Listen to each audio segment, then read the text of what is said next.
What's up, Jets fans? Welcome to the latest edition of Jets Latest, where you get the latest on the Jets, Jets. I'm your host, the spitting statistician, Dane Martinez, and we start a new week continuing to dig into what the green and white did in the NFL draft, what still lies before them on the horizon, now that we get into a different section of the offseason program, and really talking about this culture, this environment. This is something that I've been talking about a lot with the new regime here, Aaron Glenn, Darren Mosey. They really have a brand out there, okay? You keep on hearing Glenn, Mosey, all using the same kind of words.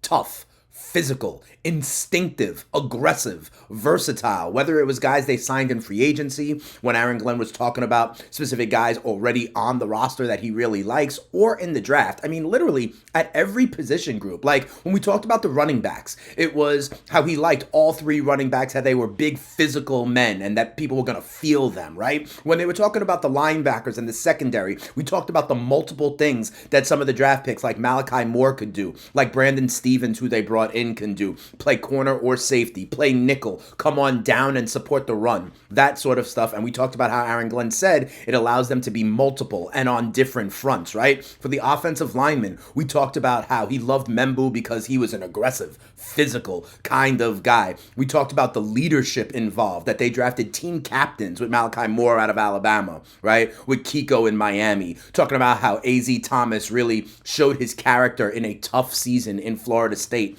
during the draft. Even Mason Taylor, they talked about how he is a threat as a receiver and can be a blocker. When we talked about the wide receiver room, we talked about how they had a big wide receiver like Lazard who can block, and they went and got Arian Smith, who was a speed guy.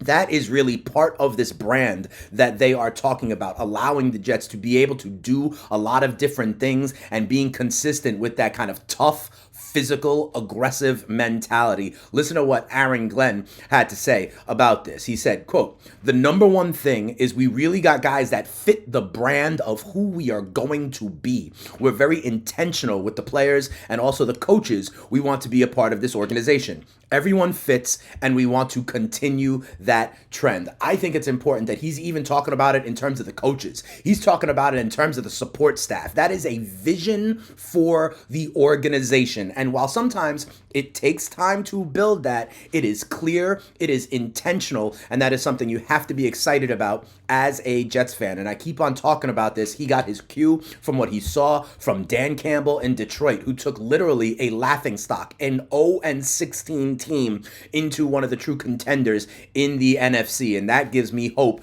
that a vision can be realized here. And you know, someone else who fits that vision is Jermaine Johnson. And I think Jermaine Johnson is really kind of a forgotten man. Remember that draft class a couple of years ago when Sauce won the Defensive Player of the Year, when Garrett Wilson won the Offensive Player of the Year? Well, they had a third first-round pick, and it was Jermaine Johnson, an edge rusher out of Florida State. And he wasn't here last year because he got injured, I think, in like week 2, okay? But he was a good pass rusher for us the previous year, and we extended Sauce, we extended Garrett Wilson, we also extended Jermaine Johnson, and he was excited. Officially here for year 5. Just want to take a little time to thank the Jets organization, Darren Mosey, Aaron Glenn, and Woody Johnson for their belief in me and who I am on and off the field. I know it sounds corny, but it couldn't be more true. I've barely scratched the surface. As always, you will get everything I got. And let me tell you something. He's got a lot. All right. When he was a full-time starter in 2023, he had 7.5 sacks, a PFF grade pass rushing of 83. That was 18th in the league. So a top 20 kind of pass rusher,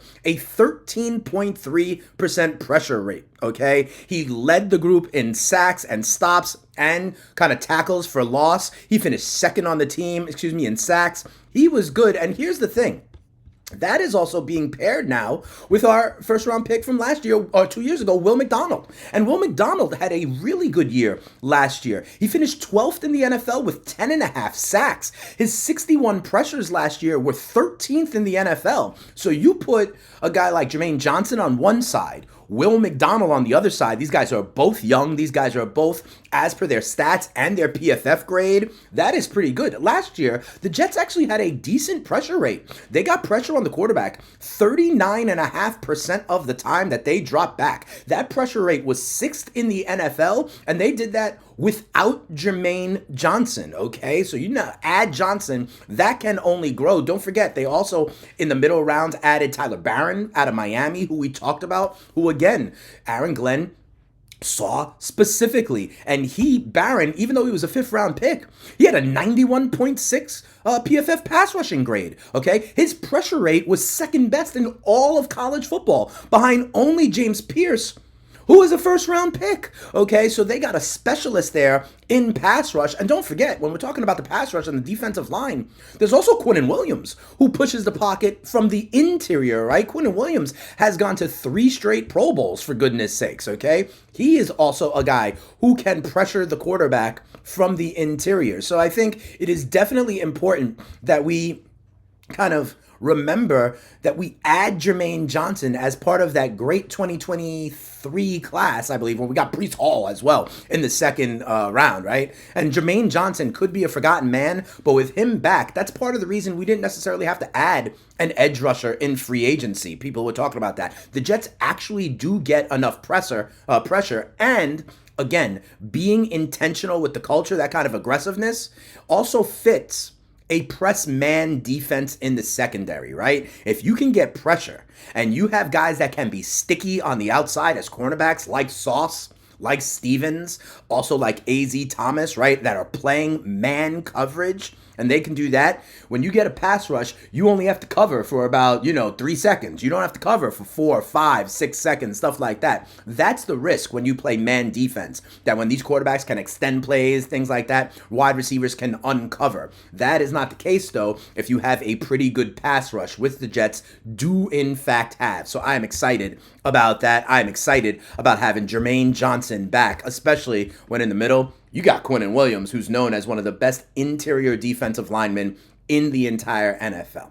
I want to end, though, this episode on Jets Latest on a little bit of a down note, unfortunately. You may have heard last week that Jordan Travis, who was our 5th round pick a couple of years ago out of Florida State, has announced his intention to actually retire.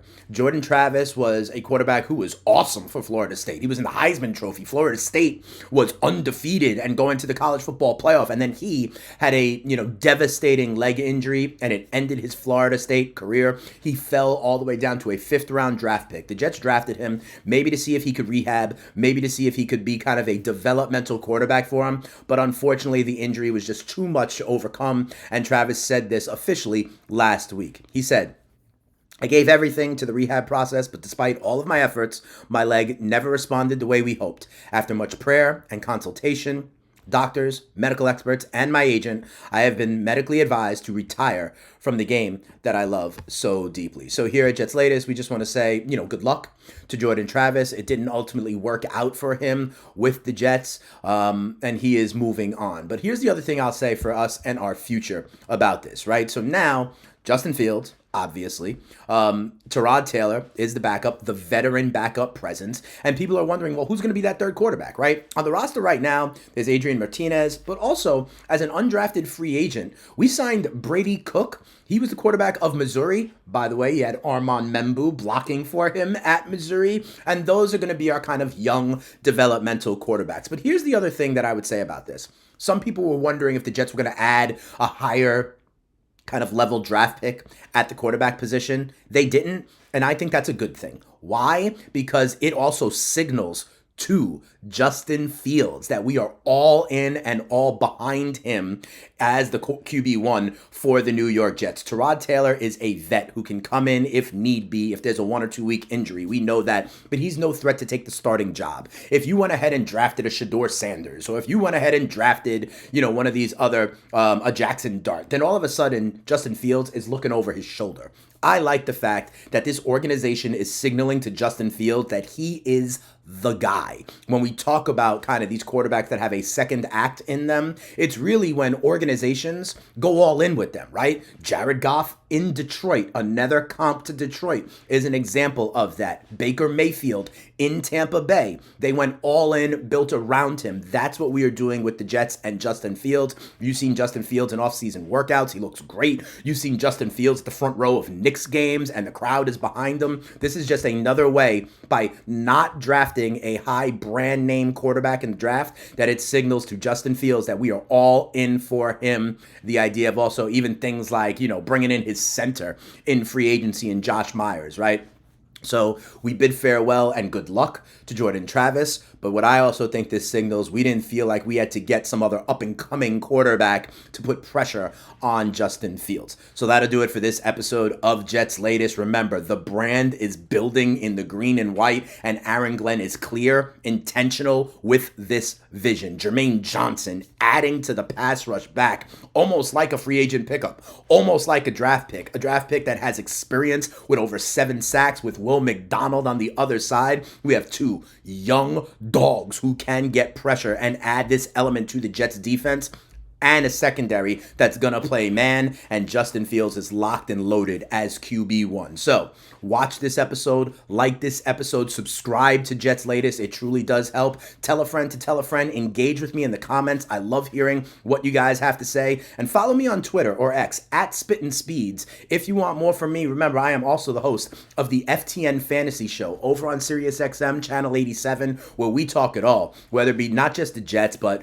football, the NFL, fantasy football, the NBA playoffs, baseball, fantasy baseball. FTN is a great website, data, tools, content, all sorts of stuff to help you win your leagues and win that cash. But that'll do it for this episode. We will be back tomorrow talking more about the green and white here. And it is an exciting time. So let's keep it locked and let's keep on digging into what's going on with the Jets. That's the latest from here. We'll see y'all tomorrow.